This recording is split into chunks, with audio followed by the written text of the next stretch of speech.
बहू कहाँ मर गई? अंदर से आवाज़ आई, जिंदा हूँ माँ जी। तो फिर मेरी चाय क्यों अभी तक नहीं आई? कब से पूजा करके बैठी हूँ, ला रही हूँ माँ जी।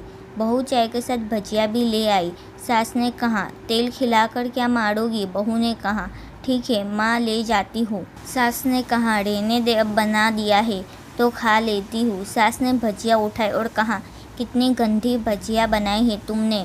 बहू, माँ जी मुझे कपड़े धोने हैं, मैं जाती हूँ। बहू दरवाजे के पास छिपकर खड़ी हो गई। सास भजिया पर टूट पड़ी और पूरी भजिया ख़त्म कर दी। बहू मुस्कुराई और काम पर लग गई। दोपहर के खाने का वक्त हुआ। सास ने फिर आवाज़ लगाई, कुछ खाने को मिलेगा? बहू ने आवाज़ दी। सास फिर चिल्लाई, भूखे मारोगी क्या? बहू आई, सामने खिचड़ी रख दी। सास गुस्से से, ये क्या है? मुझे इसे नहीं खाना, इसे ले जाओ। बहू ने कहा, आपको डॉक्टर ने दिन में खिचड़ी खाने को कहा है, खाना तो पड़ेगा ही।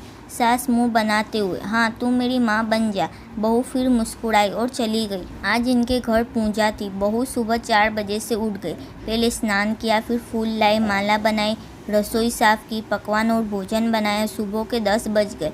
अब सास भी उठ चुकी थी। बहू अब पंडित जी के साथ भगवान के वस्त्र तैयार कर रही थी। आज ऑफिस की छुट्टी थी। उनके पति भी घर पर थे। पूजा शुरू हुई। सास चिल्लाती, बहू ये नहीं है, वो नहीं है। बहू दौड़ी दौड़ी आती और सब करती। अब दोपहर के 3 बज गए थे। आरती की तैयारी चल रही थी। पंडित जी ने सबको आरती के लिए बुलाया और सबके हाथों में थाली दे दी। जैसे ही बहू ने थाली पकड़ी, थाली हाथों से गिर पड़ी।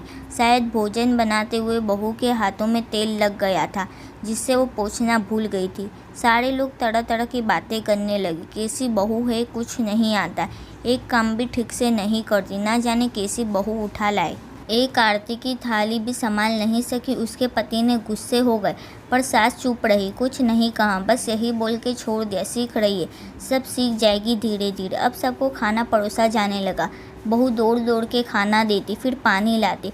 करीब 70-80 लोग हो गए थे। इधर 2 नौकर और बहू अकेली, फिर भी वहाँ सारा काम बहू अच्छे तरीके से करती। अब उसकी सास और कुछ आड़ोस पड़ोस के लोग खाने पर बैठे। बहू ने खाना परोसना शुरू किया। सबको खाना दे दिया गया। जैसे ही पहला निवाला सास ने खाया, तुमने नमक ठीक नहीं डाला, एक काम भी ठीक से नहीं करती, पता नहीं मेरी बात कैसे घर संभालोगी। आड़ोस पड़ोस वालों को तो जानते ही हो ना, बस वो बहाना ढूंढते हैं नुक्से निकालने का।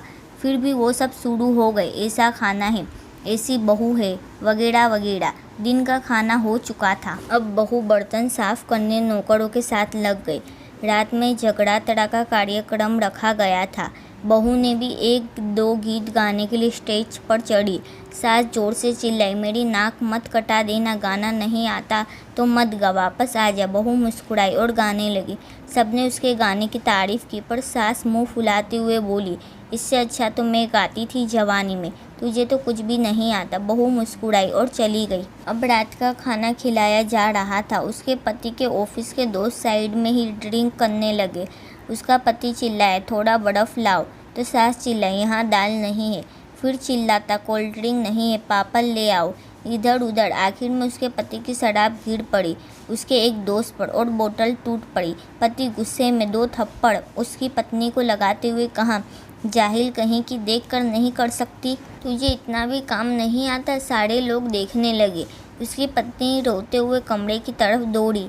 फिर उसके दोस्त ने कहा, क्या यार, पूरा मूड खराब कर दिया, यहाँ नहीं बुलाया होता, हम कहीं और पार्टी कर लेते। किसी अनपढ़ गवार बीवी ला रखी है तूने, उसे तो मेहमानों की इज्जत और काम करना तक नहीं आता, तुमने तो हमारी बेइज्जती कर दी। अब आस पड़ोस की औरतों को और बहाना मिल गया था। वो कहने लगी, देखो क्या कर दिया तुम्हारी बहू ने, कोई काम की नहीं है। मैं तो कहती हूँ अपने बेटे की दूसरी शादी कर दो, छुटकारा पाओ इस गवार से। सास उठी और अपने बेटे के पास जाकर उसे थप्पड़ मारा और कहा, अरे नालायक, तुमने मेरी बहू को मारा, तेरी हिम्मत कैसे हुई, तेरी टांगें तोड़ दूंगी। उसके बेटे के दोस्त कुछ कहने ही वाले थे कि उसकी माँ ने घूरते हुए कहा, चुप, बिल्कुल चुप, यहाँ दारू पीने आए हो, जबकि पता है आज पूजा है और तुम्हें पार्टी करनी है। कैसे संस्कार दिए तुम्हारे माता पिता ने। और किसने मेरी बहू को जाहिल बोला। जरा इधर आओ, चंपल से मारूंगी अगर मेरी बहू को किसी ने एक शब्द भी कहा तो। अरे पापी, तूने उस लड़की को बस इसलिए मारा कि तेरी शराब टूट गई। पापी, वो बच्ची सुबह 4 बजे से उठी है, घर का सारा काम कर रही है, ना सुबह से नाश्ता किया ना दिन का खाना खाया, फिर भी हंसते हुए सबकी बातें सुनते हुए ताने सुनते हुए घर में काम में लगी है। तेरे यार दोस्तों को अच्छी नहीं लगी, जूतों से मारूंगी तेरे दोस्तों को जो कभी उन्होंने ऐसा कहा। उसके यार दोस्त चुपके से खिसक लिए। अब सास बहू के कमरे में गई और बहू का हाथ पकड़कर बाहर लाए।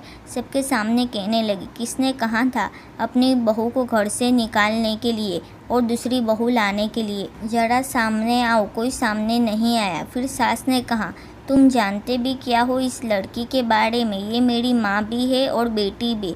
माँ इसलिए कि मुझे गलत काम करने पर डांटती है और बेटी इसलिए कि कभी कभी मेरे दिल की भावनाएं समझ जाती है। मेरी दिन रात सेवा करती है, मेरे 1000 ताने सुनती है, पर एक शब्द भी गलत नहीं करती, ना सामने ना पीठ पीछे। और तुम कहते हो दूसरी बहू ले आओ। याद है ना छुटकी की दादी, अपनी बहू की करतूत। सास ने गुस्से से पड़ोस की महिला को कहा, अभी पिछले हफ्ते ही तुम्हें मियाँ बीवी भूखे छोड़े घूमने चले गए थे। मेरी इसी बहू ने 7 दिनों तक तुम्हारे घर पर खाना पानी, यहाँ तक कि तुम्हारे पैर दबाने जाती थी और तुम इसे जाहिल बोलती हो। जाहिल तो तुम सब हो जो कोयले और हीरे में फ़र्क नहीं जानते। अगर आइंदा से मेरी बहू के बारे में किसी ने एक लफ्ज़ भी बोला तो मुझसे बुरा कोई नहीं होगा, क्योंकि ये मेरी बहू नहीं मेरी बेटी है। बहू सिसकियाँ लेते हुए फिर से कमरे में चली गई। सास ने एक प्लेट उठाई और भोजन परोसा, बहू के कमरे में खुद ले गई। सास को भोजन लाते हुए देखा तो बहू ने कहा, अरे माँ जी, आप क्या कर रही हो, मैं खुद ले लेती। सास ने प्यार से ताना मारते हुए कहा, डर मत, इसमें जहर नहीं है, मार नहीं डालूंगी तुझे नई सास चाहिए होगी, पर मुझे अभी भी तू ही मेरे घर की बहू चाहिए। अपनी सास को रोते हुए गले से लगा लिया। सास भी रो दी पहली बार और कहा, चल खाना खा ले। फिर मजाक करते हुए कहा, फिर मेरे पैर दबाने चले आना और ये ख्याल मन में मत लाना कि सास पैर दबाने को बोलती है। किसी दिन मैं इसका गला दबा दूंगी, क्योंकि कभी मैं भी यही सोचती थी। दोनों खूब हंसने लगती है।